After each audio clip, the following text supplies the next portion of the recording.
I received a message yesterday from a podcast listener about an experience that she had with a bee and the land.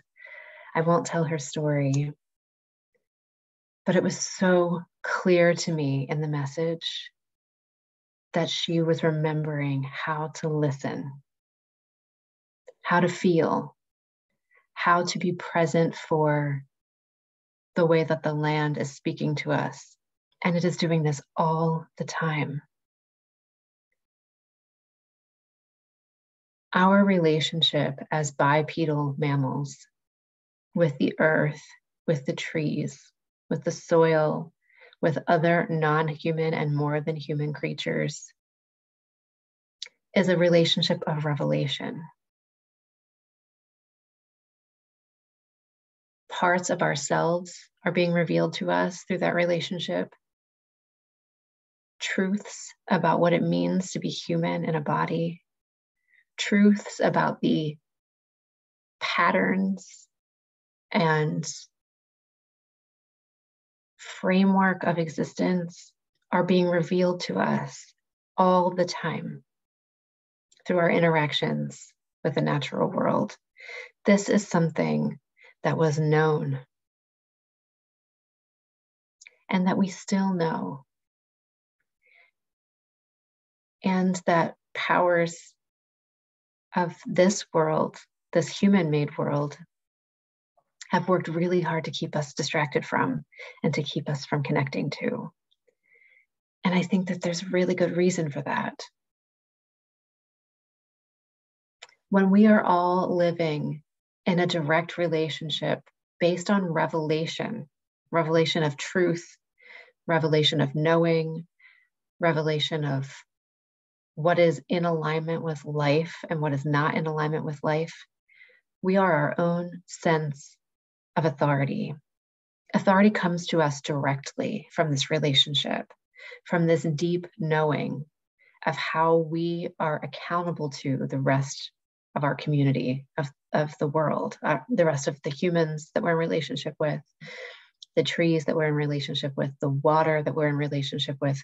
We are in a community of accountability, and that is who we are giving our fealty to. That is who we are in allegiance with, our community of accountability, which is revealed to us over and over and over again. And that does not serve the architects of power who want us to give our fealty to them, who want us to look to them in their authority to tell us what is right and what is wrong. If we are our own seat of authority, our own sovereign being, we don't need them to tell us what to do, what is right and what is wrong. And so these ways of knowing and these ways of being in relationship have been systematically and efficiently destroyed all over the planet.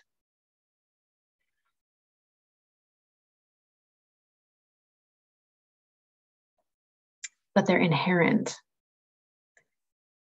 I've heard it said they're our birthright as humans to be in these kinds of relationships of revelation, of accountability, of belonging, of community.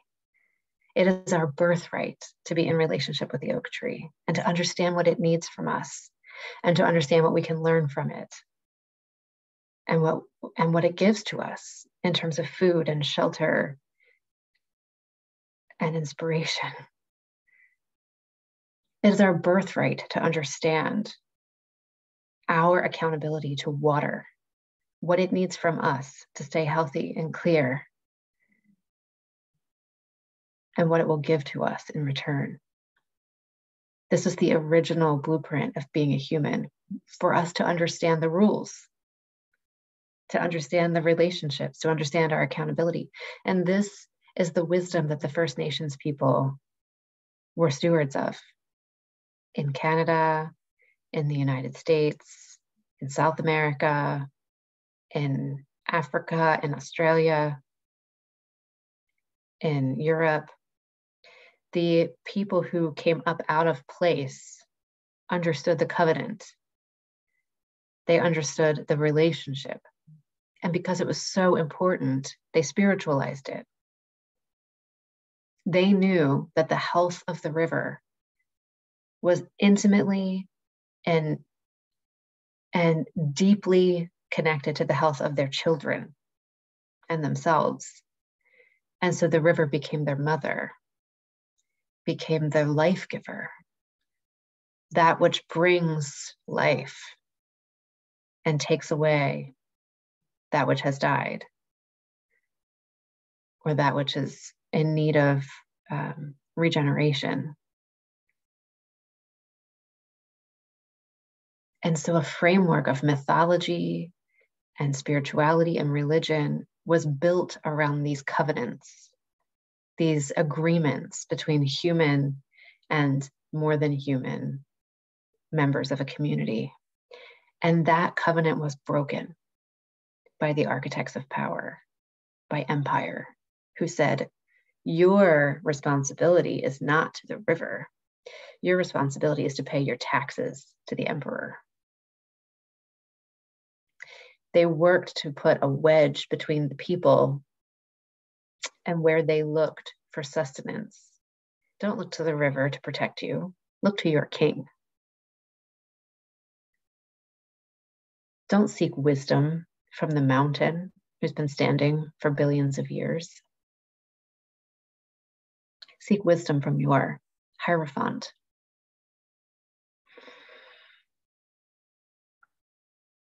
And so our relationship was broken. And with it, our spirit was broken because we were cast into forgetting that we belong here.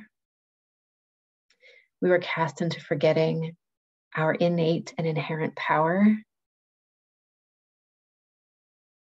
because our power comes from accountability in relationship, which is something that the hermits understood. One of my favorite books to read and reread is Khalil Gibran's The Prophet, about a hermit mystic who lives above a town and watches them and interacts with them from a distance. And then right before he leaves the town, he reveals to them what he has seen, the wisdom he has gleaned from being with them and slightly apart from them, so that he could fully integrate the community inside himself. That is the role of the hermit, the monk, the wise one, the sage, the spirit worker, the one who removes themselves slightly to connect themselves fully. It's not a moving away from relationship, it's a moving into deeper relationship. This is the role of the hedge witch, that we separate to gather ourselves closer. Because through that slight distance, we are able to see the greater patterns at work. We're able to make ourselves accountable to the whole. And villages of people, before our relationship was broken, before we started to look to our hierophants and our kings and our emperors, we would look to the one who integrated the whole, who went away slightly so that he or she could experience the patterns that were working themselves out through our community, digest them, and feed them back to us as wisdom, in conjunction with the more than human beings with whom we were in relationship with. So the person who slightly distanced themselves to digest the pattern was also watching the movement of the reindeer, was also watching the buffalo, was also connecting to the salmon, watching the stars, digesting all of these patterns, not just human, but more than human. And that is our birthright. And more people all over the world are waking up and remembering that and feeling this call to the mystic, to the hedge witch, to the spirit worker, and knowing that this is the way forward, to see the bigger patterns, make ourselves intimate with them, digest what we are learning from those patterns, and make ourselves accountable to them. And then invite our human brethren into that accountability, because that is wisdom.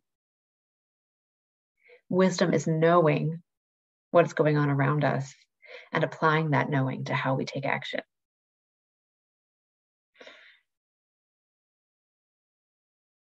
I hear from a lot of you about your dreams, your hopes, your fears, your experiences with the plants. And I know that this awakening is a mass awakening and a real awakening. There's nothing contrived about this. You are truly and deeply remembering that we are not alone as humans, that there are other beings that are communicating with us and revealing the truth to us all the time.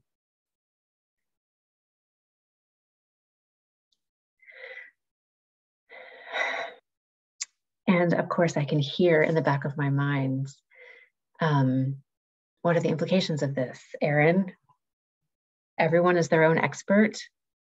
Does that mean no one should be an expert in anything? Just go to the plants and they'll teach you how to run your electricity. They'll teach you how to fix your plumbing. There's always a reductionist argument for things like this. And so I will address that here. We will always need experts in all of the things that we use and do as humans, because we rely on technology to survive. We don't have claws. We don't have fangs. We don't have fur. We don't hibernate. We can't fly away. We have to use technology. And because we have to use technology to survive, we have to have specialists in that technology. And we have to trust them. We have to trust our plumbers. We have to trust our electricians. We have to trust our healers. We have to trust our politicians. We have to trust our scientists. And the only way we can trust them is to bring them back into the web of accountability, into community, into wisdom. And so when our experts are not acting in accountability, in alignment to what we know is true based on our digestion of the patterns that we see, we have to hold them accountable. Just sitting and watching is not enough. We have to take action. We have to hold ourselves accountable. And we have to hold our experts accountable collectively. One of us doing that makes a difference. Many of us doing that changes the world. And each of us has a call, something that is deep and dear to our hearts, a place where we can hear the world speaking to us. We can hear the voices of the more than human beings that are being affected, or the human beings that are being affected. We are an expert. You are an expert. What is the part of the world that you are accountable to? Is it the water? Is it the children? Is it the developing technologies and putting some bumpers around that to protect people? Is it new building products? Is it consumer capitalism? Is there some way that you clearly can see that we can do this in a way that internalizes the costs to the environment? Is there a way that you can see that we can start to tally and keep track of the cost to the environment for what we produce and consume, so that capitalism can be more whole and less disjointed? What is your call, your gift, your prophetic wisdom to bring us in accountability to and in alignment with? Last week, when I talked about the question of evil, I talked about the fertile ground of creation that we experience when we come into contact with that which is opposite us, that which carries the polar expression, the polarity, the duality of our accountability, our integrity, what we feel rising up in us. What we feel, the way we digest the patterns and the wisdom that we carry is not to be confused with godlike omnipotence or omniscience. We are human. So the way that that wisdom rises up in us is not infallible. We are not hierophants. It is our particular digested wisdom that may need to be tempered, but that digested wisdom of someone who sees it differently. We may carry the polarity for someone else, and together, through struggling through that tension, we birth something that neither one of us could have seen alone. That is the alchemical process of human creation. So I feel like if we're in a place where we feel like we are, we have stepped back, we're answering the call of the mystic, we're a hedge witch, we can see so much, and we start to believe that we are infallible. I can see it all. I know the way. I'm the one with the answers. Follow me. You have been duped. It doesn't work that way. We don't get to hold that kind of infallible wisdom. We are part of a whole, part of a collective. We may hold something really potently true, but it has to be tempered and tested and molded and shaped by the rest of our community who we are accountable to. I just want to thank all of you who share with me the details of your awakening, of your revelation, of your relationship and communication with other humans and more than human beings. To all of you who say to me, I have no one else to tell this, will you please listen? It is such an honor to hold your stories in my heart and to bear witness to the transformation that I know is happening in the world and that you are a part of.